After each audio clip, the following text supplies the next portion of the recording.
玲姐，今天我们做一道南瓜丸子银耳羹，美容又养颜。南瓜丸子吃起来 Q 弹软糯，做法超简单。把提前泡发的银耳切碎，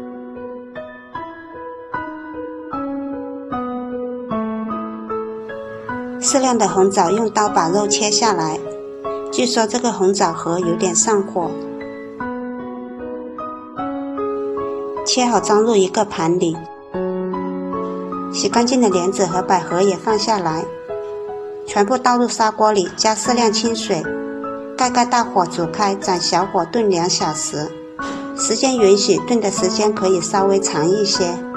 准备一块南瓜，去皮洗净，切薄片，切好放入盘里，冷水上锅蒸熟。蒸熟后倒掉多余的水分，再倒入大盆，用漏勺压成南瓜泥，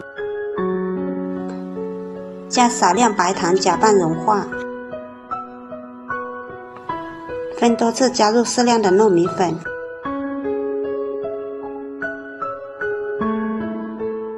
搅拌成大面絮状，下手揉成面团。揉好的面团分多次揪出一点，用掌心搓成小圆球。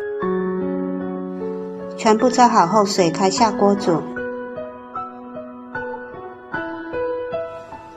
煮至南瓜丸子全部飘起来，捞起。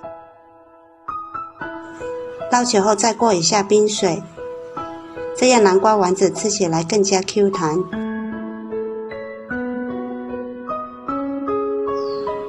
这个时候包银耳的时间也到了，加入适量枸杞、冰糖，把南瓜丸子也放下来，